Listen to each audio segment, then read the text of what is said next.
Donc, pour commencer, on va parler un peu des différents indicateurs de marché à travers la province.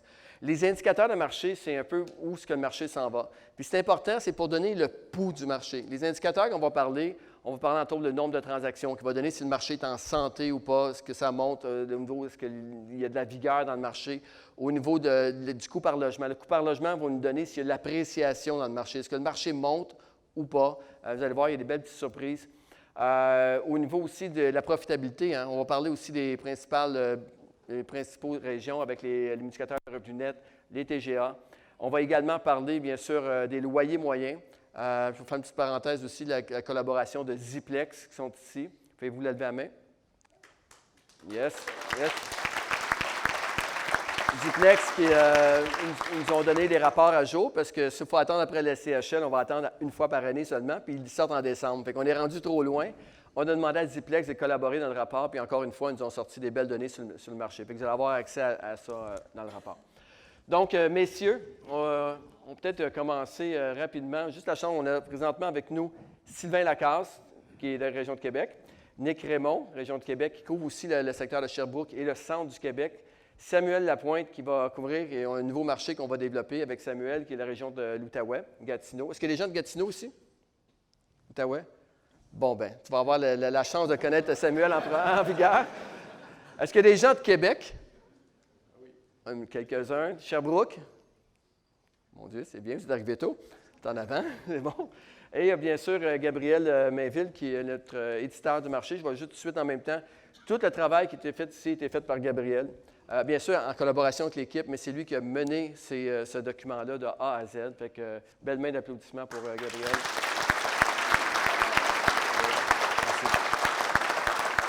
Donc, ce qu'on va faire, c'est qu'on va se promener en région, puis on va finir avec le Grand Montréal. Bon, pour commencer, Sylvain Lacasse, peut-être commencer un peu ce qui s'est passé dans les 12 derniers mois pour la région de Québec. Oui, bonjour tout le monde. Écoutez, dans la région de Québec, dans les 12 derniers mois, il y a du plus, du moins, ça dépend des indicateurs. Dans l'ensemble, ce qui a bougé le plus, c'est le nombre de transactions. Donc, au niveau du nombre de transactions, il y a une évolution. Ça a augmenté de 20 dans le 6 à 11 logements, 18 dans le 12 à 49 logements. Donc, c'est le fun pour les investisseurs parce qu'il y a des nouveautés dans le marché. Au niveau des plus grands immeubles, des plus gros immeubles, 50 et plus, bien, il y a un faible volume de transactions. Donc, ça a diminué, mais genre, ça a diminué de 3 ventes. Donc, ça a de l'impact. C'est 33 mettons, de diminution, mais vu le faible nombre de transactions, bien, ça paraît gros, mais ce n'est pas si gros que ça.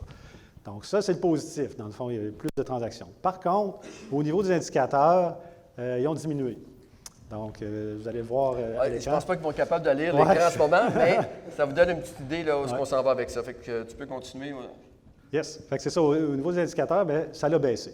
Donc, que ce soit en général, les coûts par logement, MRN, MRB, TGA, bien, lui, il n'a pas baissé, il a monté. Mais c'est pour ça que il y a eu une pression à la baisse sur les prix dans le multilogement, peu importe la catégorie. Fait qu'on le voit dans l'ensemble de tous les logements, il y a une baisse. Au niveau du coût par logement, ça a baissé? Exact. Et les autres indicateurs aussi. Puis dans l'ensemble du Québec, pour ceux dans l'ensemble, si on regarde tout le Québec, ça a monté. Fait que la région de Québec a fait descendre ça un petit peu. Exact. Okay. On peut attribuer ça peut-être au fait des taux d'intérêt. Écoutez, on le voit, là, j'imagine que dans le marché, la hausse des taux à l'automne l'année dernière, jusqu'en octobre l'année passée, ça augmentait encore, ça s'est mis à rebaisser, mais on a ressenti l'effet dans les 6 derniers mois de la hausse des taux. Étant donné que la majorité des immeubles qui se vendent, c'est dans le 6 à 11 logements.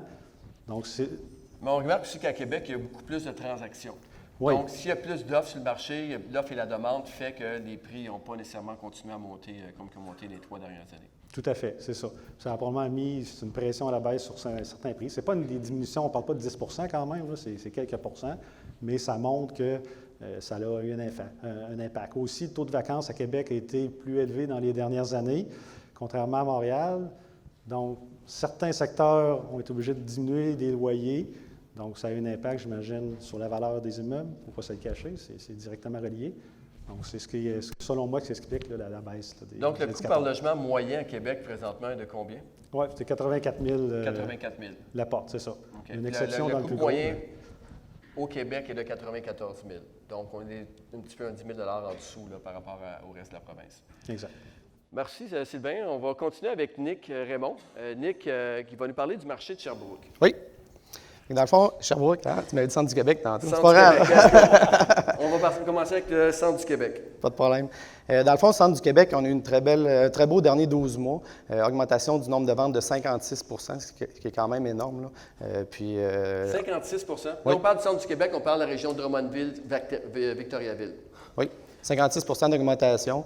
Indicateur de revenus net qui a augmenté de 7 Pourquoi il y a eu plus de transactions? Bien, il y a eu plus, évidemment, d'offres des vendeurs parce que le transfert générationnel. Puis, il y a une très forte demande là, dans la région Drummondville-Victoriaville pour les immeubles là, de la part des acheteurs. Fait que, un petit peu tout ça qui a fait la hausse des transactions. Là.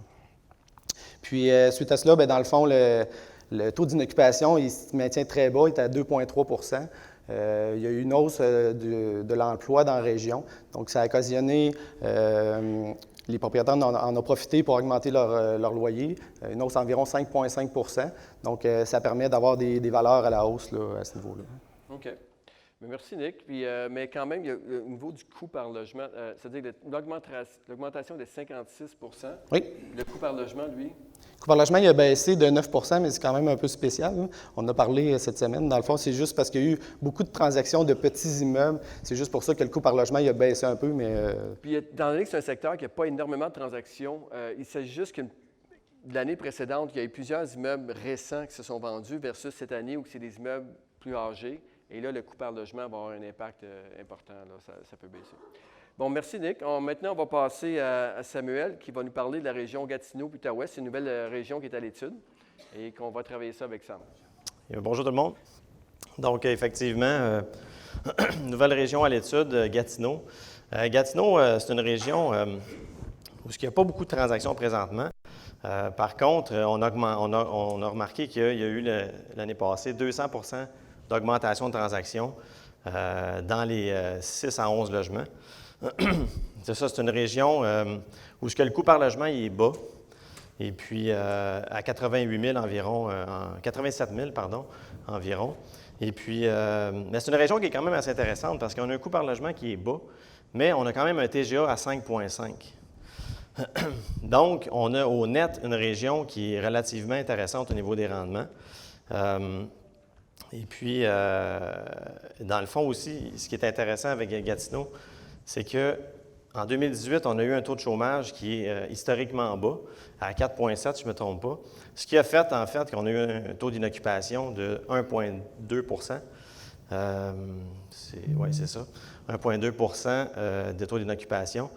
Et puis, on a une région aussi que les coûts des loyers sont quand même intéressants. Tu sais, un 5,5, ça se loue en moyenne 998 un 4,5, 811 Est-ce que le coût par logement qui est bas, fait que les propriétaires veulent garder leur immeuble? C'est possible, ce qui fait qu'il y a moins de transactions. On peut voir qu'il y a un impact quand même directement, parce qu'étant donné que c'est un marché qui a très, très peu de transactions, c'est pour ça qu'on ne travaillait pas. Il y a eu 27 transactions dans 6 logements et plus.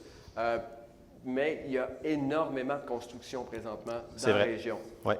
Il y a carrément des quartiers qui se bâtissent présentement. D'ailleurs, Thierry Samblal, notre équipe, a été visiter un gros projet cette semaine à Gatineau. En fait, 2 gros projets. Et on voit vraiment là, qu'il y a du gros mouvement qui se passe là-bas au niveau de la construction. Donc, c'est bon. Merci, Sam. Merci. On va continuer avec Sylvain Lacasse. Et là, on va parler de la région de Trois-Rivières. Yes, Trois-Rivières. 1, 2. Trois-Rivières.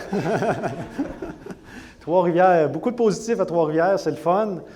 Trois-Rivières, dans les dernières années, c'était plus compliqué. Les indicateurs étaient à la baisse. Mais maintenant, on a vu que dans la dernière année, tout est dans le vert. Donc, c'est le fun. Il y a juste quelque chose qui a baissé, c'est le nombre de transactions dans le 6 à 11 logements. Donc, mais ça, c'est tel que tel. Il y a encore quand même des transactions. Et puis, tout ce qui est MRN, MRB, coût par logement, vous le voyez, tout est dans le vert, c'est le fun. Il y a une augmentation, surtout dans le 12 à 49 logements. Il y en avait moins à vendre. Il y en a eu plus de transactions quand même cette année, 58 d'augmentation, ce qui fait en sorte que dans ce segment-là, il y avait moins d'immeubles à vendre. Donc, là, il y en a eu plus cette année. Ça a mis une pression à la hausse parce que les gens cherchent. Le réflexe des gens, souvent, ils cherchent « je veux un gros immeuble ». Quand il en sort un, ça a mis une pression à la hausse sur la valeur des immeubles. Donc, on peut remarquer aussi à Trois-Rivières, parce que maintenant qu'on est en train d'ouvrir des nouveaux bureaux à Québec, on passe là quand même assez régulièrement au Opsana, puis c'est un peu le petit stop là, pour aller manger et tout. Puis on remarque dans le centre-ville là, qu'il y a un dynamisme incroyable qui est en train de se passer à Trois-Rivières. Là. Ça bouge, beaucoup, beaucoup de rénovations. Il y a toujours les vieux immeubles là, qui éventuellement n'ont pas le choix de prendre, d'avoir des rénovations. Mais on voit vraiment qu'il y a un dynamisme, pas seulement au rôle de l'université, mais aussi dans le centre-ville, on voit que ça bouge beaucoup. Oui, tout le coin de l'amphithéâtre Cogeco, le vieux Trois-Rivières. C'est tous des secteurs recherchés, Trois-Rivières-Ouest, autour des universités, cégep. Il y a quand même eu des grosses transactions dernièrement dans ces secteurs-là. Donc, c'est un coin qui permet à des gens d'investir en immobilier avec un bon cash flow au départ. T'sais.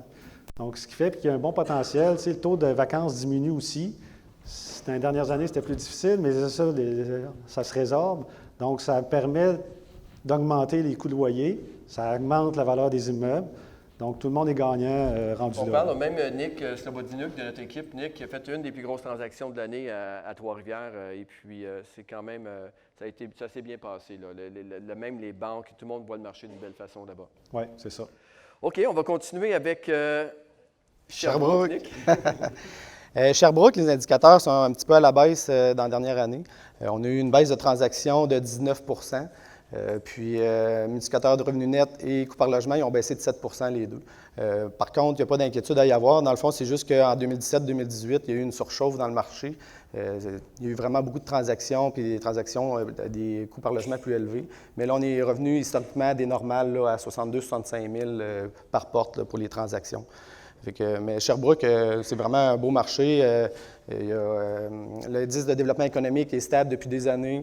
Il y a deux parcs technologiques, 6 parcs industriels. Les universités, ça va super bien, tout proche des universités, les transactions, il y a beaucoup de demandes.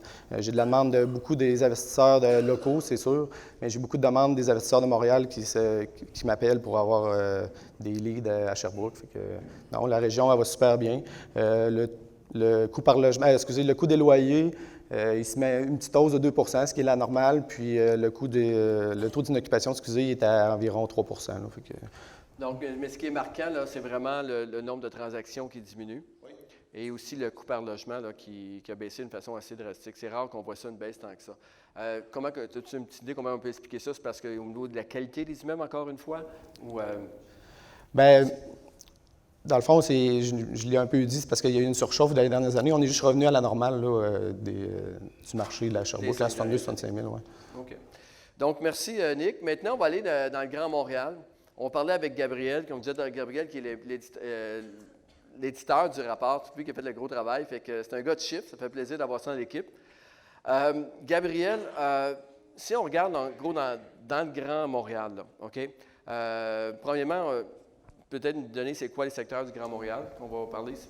Oui, écoute, le Grand Montréal, on va parler de Longueuil, Laval-Rive-Nord, la nouvelle région de la Naudière aussi, puis l'île de Montréal. Pour l'île de Montréal, on va séparer, on a séparé dans le fond l'île en deux parties avec le boulevard Saint-Laurent qui est la région est de Montréal, la région ouest. Donc, le nombre de transactions pour le Grand Montréal, dans l'ensemble du Grand Montréal, a été à la hausse. On parle d'une augmentation de 3 Mais à ça, j'amènerais une distinction. D'un côté, sur la rive sud, on a eu une augmentation de 20 ce qui est énorme. Là. Le nombre de transactions a complètement explosé dans les 12 derniers mois. Donc, on parle qu'il y a plus d'offres présentement sur la rive sud qu'il y en avait l'an passé. Le nombre de transactions est de combien de plus? 19 ou 10? Sur la rive sud, c'est 20 mais ça 20 Donc, 323 transactions dans 6 logements et plus. Donc, il y a beaucoup, beaucoup plus d'offres sur la rive sud présentement qu'il y en avait l'année précédente. Effectivement. Donc, on a Jocelyn Grégoire qui est ici. Jocelyn, s'il n'achète pas la restante de la ville, on va être correct. On va être continué. Ouais. Merci, Jocelyn. Donc, c'est fun parce que ça laisse plus d'offres. Est-ce que les gens qui sont sur la rive sud ici, des investisseurs qui cherchent, avec une bonne partie de la salle? Donc, ça devient intéressant. Maintenant, à l'opposé, on a des secteurs qui... dans la région de la Naudière, on a eu une diminution de 19 Donc, ça vient contrebalancer la Rive-Sud, puis Longueuil. Sinon, si on se concentre sur l'île de Montréal, on a eu...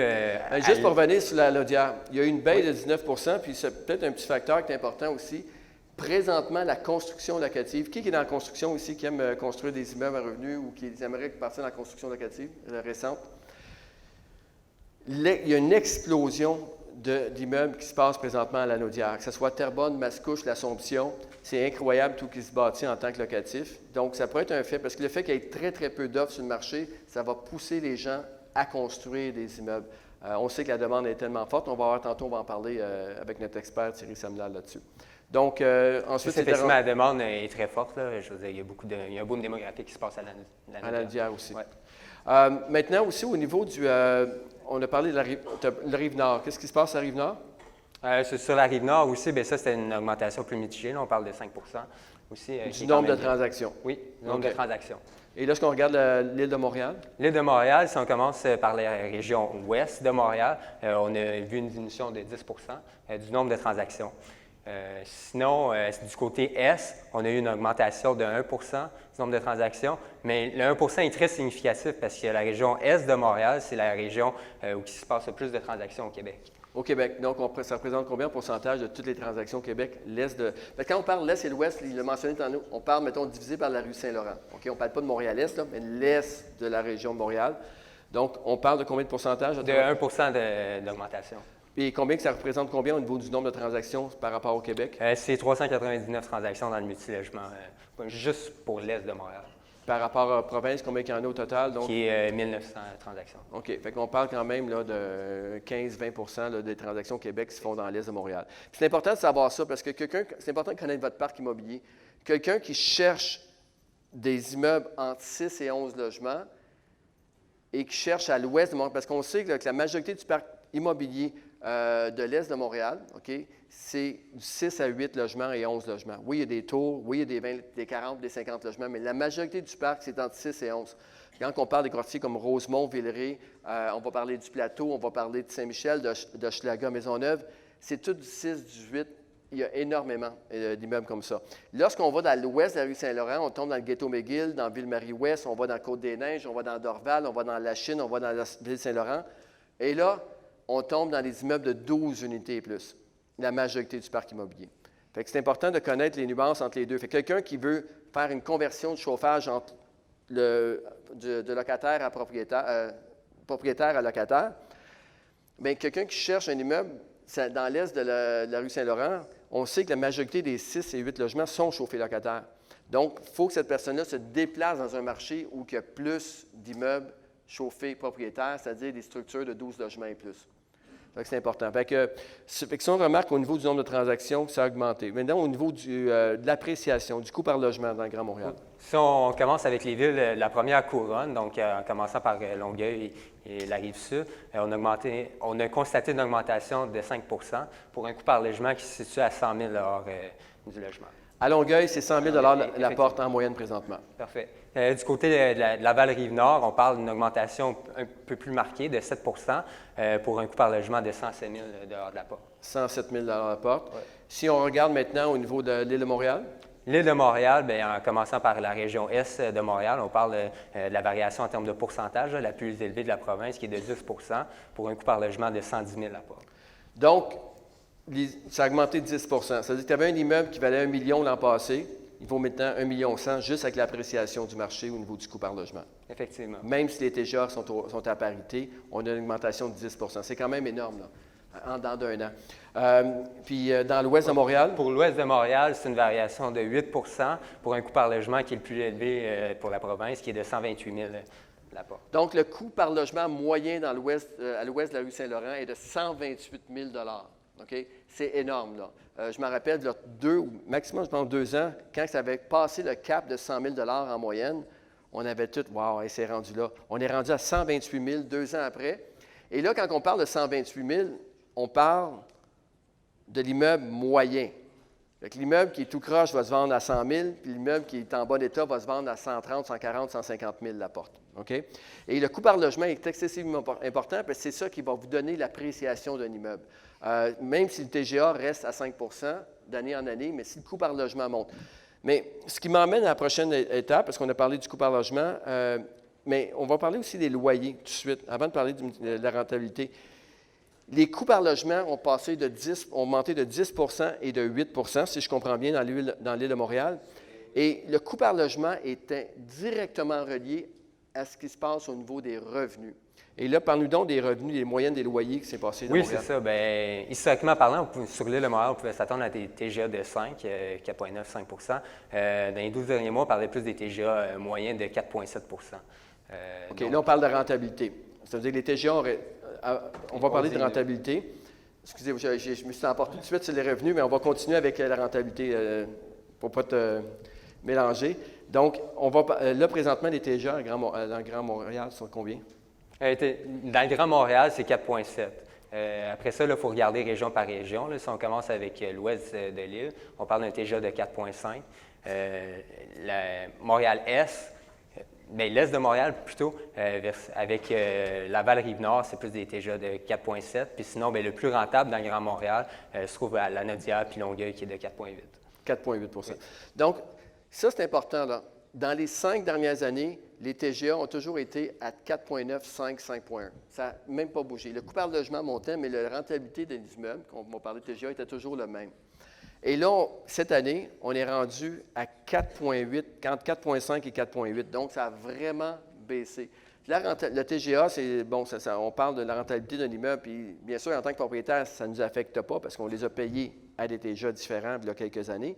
Mais quelqu'un qui veut rentrer dans le marché présentement, c'est un petit peu moins profitable. Mais en même temps, la vraie façon qu'on fait de l'argent avec l'immobilier, c'est l'équité. C'est l'équité qui se bâtit dans les immeubles. Et les coûts par logement montent d'environ de 5 à 10 selon la région du Grand Montréal. Fait que ça a un impact. Donc, on parlait du coût par logement tantôt. Les revenus du Grand Montréal, qu'est-ce qui s'est passé avec ça? Pour les loyers, dans le fond, les loyers dans l'ensemble du Grand Montréal ont augmenté de 2,8 à 3 Sinon, c'est important de le mentionner, la Lanaudière, ça a complètement explosé avec 6,1 d'augmentation seulement. Sinon, qu'est-ce qui est vraiment significatif et qui me fait triper, c'est tout ce qui est les quartiers centraux de l'île, des loyers ont explosé de 8 c'est énorme. 8 dans un an. Vous voyez? Fait que tout ce qui contourne le Mont-Royal, là, que ce soit Côte-des-Neiges, le Plateau, Rosemont, tout le secteur du centre, les loyers ont monté de 8 à 10 Donc, automatiquement, le coût par logement a aussi monté. Okay? Fait que c'est vraiment important quand on parle de location, là, dès qu'on est dans le centre de l'île, on a une appréciation qui est incroyable. J'entends des histoires impressionnantes présentement sur le marché. On a même, la semaine passée, j'ai Jean-Sébastien Bergeron qui me parlait qu'il venait de refinancer un immeuble avec Sébastien Gariepi qui est ici. On parle d'un 6 logements qui a été évalué à 3,2 millions. OK? c'est 600 000 la porte, là. Il faut dire que les gars, ils font une belle job, là, OK? Mais j'étais là, puis j'étais sûr, tu sais, puis on était rendu tard le soir quand ils me contaient ça, j'étais sûr. Mais oui, c'est vraiment le cas. En même temps aussi, quand on parle du coût par logement, il y a un facteur important. On pense souvent que plus qu'on monte d'immeubles, qu'on va dans les plus gros, c'est moins cher. Mais ce n'est pas le cas. Lorsqu'on va dans 50 logements et plus, le coût moyen par logement, Gabriel, corrige-moi si ce n'est pas vrai, dans l'est de Montréal est à 179 000 la porte. OK? Lorsqu'on va dans 50 logements et plus, et dans l'est de Montréal, on est à 149 l'est, on est à 179 et dans l'est, on est à 149 000. La raison de ça, c'est plus qu'on va dans les grosses structures, c'est des immeubles souvent en béton avec des ascenseurs, services. Fait que, automatiquement, le coût par logement va augmenter d'une façon importante plus qu'on va dans les gros. Puis on va parler des grosses transactions dans le prochain panel. Vous allez voir, il y a vraiment des ventes records qui se sont faites dans les dernières années.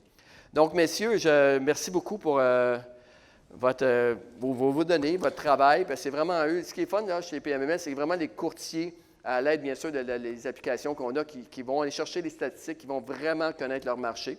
Donc, je vous invite à aller prendre par la suite puis à avoir des discussions avec eux sur le marché, où ça s'en va. Fait que, on a nos experts avec nous. Fait que merci, très apprécié.